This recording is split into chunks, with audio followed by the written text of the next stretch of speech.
O Senhor Jesus, no sermão profético, relatando inúmeras coisas que aconteceriam nos últimos tempos, como sinais que antecederiam a sua vinda, ele fala que haveriam muitos escândalos. O pecado se multiplicaria e o amor de muitos esfriaria.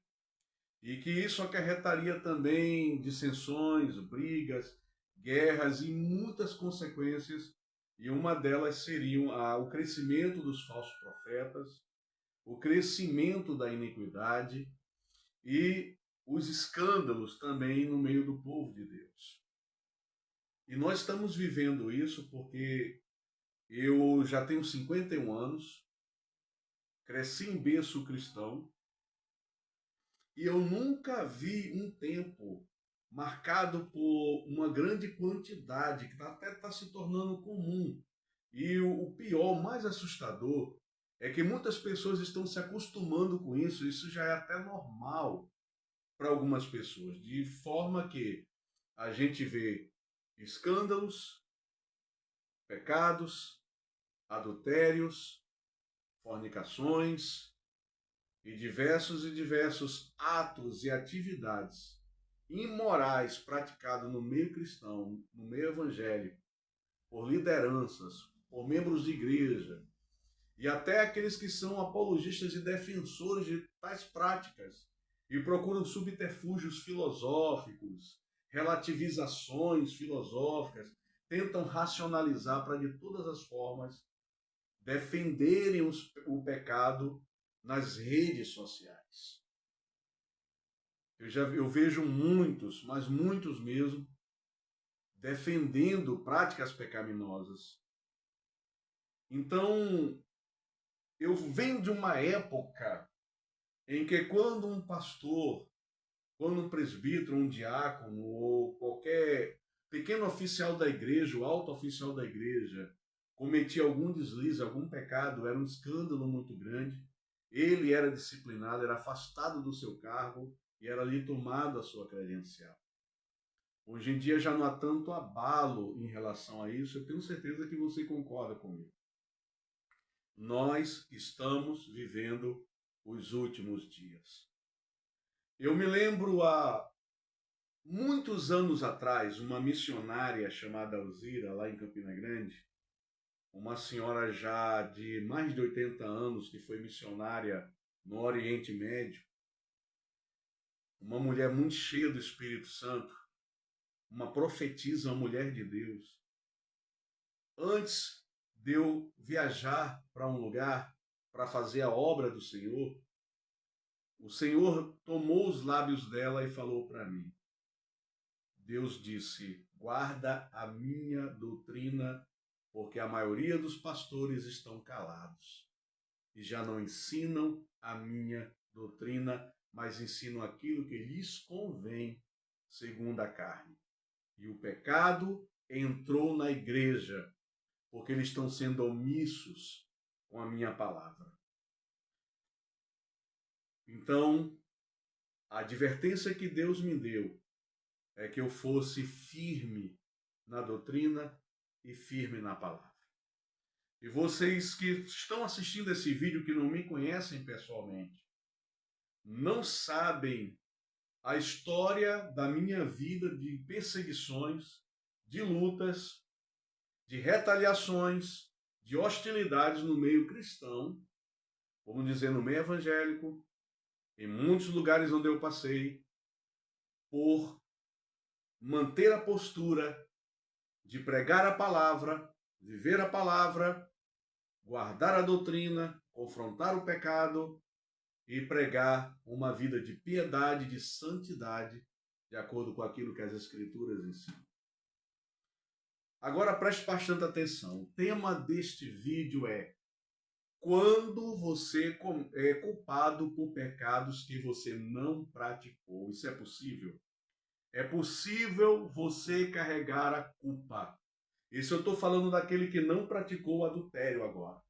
Existem pastores, pastoras, homens de Deus, mulheres de Deus, presbíteros, diáconos, diaconisas, evangelistas, missionários, missionárias, enfim. oficiais de igreja, ministros da obra de Deus, e até mesmo crentes, que são culpados. Presta bastante atenção, porque esse é o tema sério do vídeo, e eu vou explicar como, que se tornam culpados e até carregam as consequências malditas e até acumulam maldições sobre si mesmo por causa de pecados que ele não praticou, mas pecado de outra pessoa.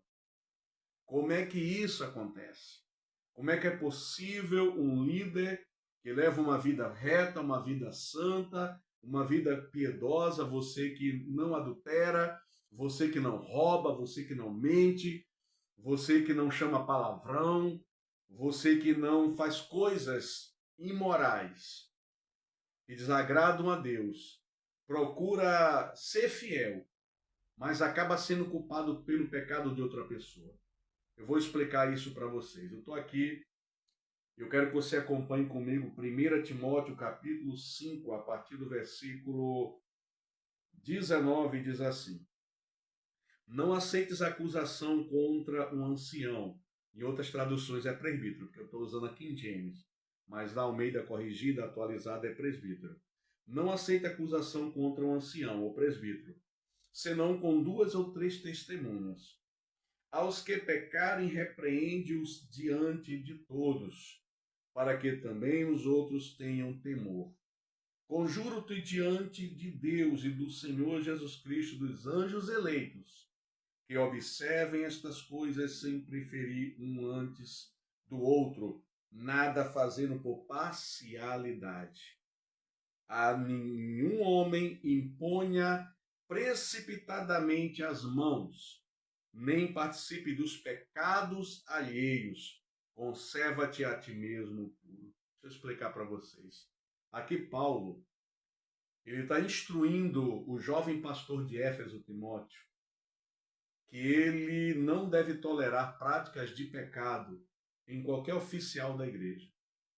Se houver um presbítero ou qualquer tipo de oficial, ministro da igreja, que tiver na prática de pecado, ele tem que ser repreendido e o pastor não pode, o líder principal, o cabeça, não pode fazer isso sozinho, ele tem que ter 2 testemunhas. Para não haver aquele disse-me-disse, a minha palavra contra dele, e não haver distorção. Se você tem 2 testemunhas, na hora de um julgamento, as 2 testemunhas, elas estarão a teu favor, ali confirmando a verdade contigo. É o que Paulo ele ensina. Então, o pecado não pode ser tolerado na igreja. Um pastor, um líder não pode de maneira nenhuma passar panos quentes, passar a mão na cabeça ou ocultar o pecado de um obreiro, por mais carismático que aquele obreiro seja, por mais legal que aquele obreiro seja, por melhor que ele cante, por mais alegre que ele seja, mais participativo. Se você que é servo de Deus, liderança na casa do Senhor, se você não toma uma atitude, você está participando do pecado alheio. Porque mais embaixo o apóstolo Paulo fala que não pode se usar de parcialidade, porque o sujeito é seu amigo, você gosta dele, você tem um certo carinho por ele, mas acaba protegendo ele de todos os lados. Você não pode ter parcialidade. Está aqui no versículo 21.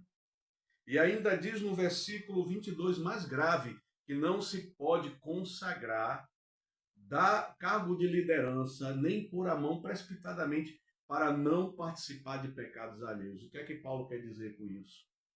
Que você pode ser cúmplice de um pecado de uma pessoa que você consagrou, sem você ter ciência, ou mesmo tendo ciência, você acabar colocando aquela pessoa num trabalho na sua igreja, na obra de Deus, com pecado. Aquele pecado alheio, você acaba sendo participante dele. O adultério daquele presbítero, ou pastor, ou evangelista, ou diácono, ou cooperador, o adultério dele passa a ser teu, porque você foi participante do pecado alheio a partir do momento em que você o consagrou, em que você o tolerou e não o repreendeu. É que o texto quer dizer aqui. Agora, para encerrar e ter um embasamento mais firme nessa questão, nós devemos lembrar da clássica história de Eli, o sumo sacerdote, e os seus dois filhos, Ofni e Finéias, lá no livro de 1 Samuel. O que é que nós temos lá? O sumo sacerdote Eli, homem justo, piedoso, homem santo, consagrado, irrepreensível. Mas dois filhos sacerdotes, com cargo de confiança no sacerdócio do tabernáculo. Eles ocupavam um cargo alto, porque eram filhos do sumo sacerdote. Ele sabia dos pecados dos filhos. Os filhos, eles roubavam a oferta de Deus. Eles agiam com violência contra os pequenos e menores sacerdotes que estavam debaixo da liderança deles. Eles pisavam, eles fornicavam, se prostituíam com as moças, no derredor, nas periferias do tabernáculo. Moças ali que estavam dedicando a sua virgindade com voto ali em volta do tabernáculo para servir a Deus. Eles aliciavam, influenciavam essas jovens e levavam elas ao pecado e à prostituição. De sorte que Deus, além de punir com morte severamente Ofni e Finéias, Deus também imputou o pecado dos filhos a Eli e repreendeu Eli pelo pecado de tolerância, conivência com o erro dos filhos, o desvio dos filhos, por ele não ter repreendido, não só repreender, como tirar do cargo, desligar do cargo sacerdotal, que essa devia ser a atitude certa, não só repreender, mas também tirar a liderança e o cargo, desligar os dois da função, porque não eram dignos de estarem ali. Então, Eli também foi punido por Deus com morte, quebrou o pescoço, porque a ira de Deus que estava sobre os seus filhos, que cometeram a prática do pecado de prostituição e roubo e extorsão, a prática acabou sendo do pai, que não praticou, mas foi conivente, foi pacato, passou a mão.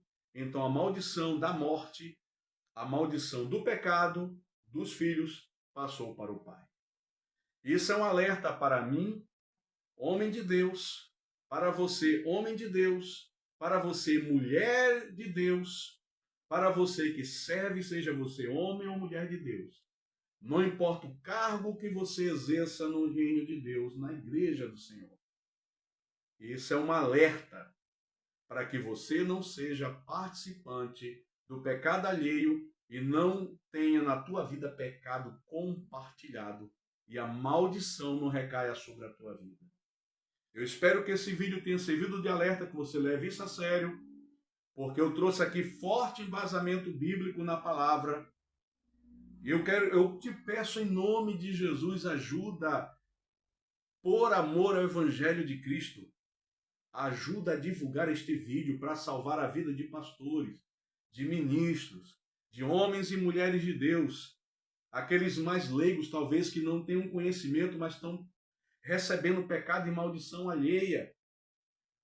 Em nome de Jesus, compartilhe.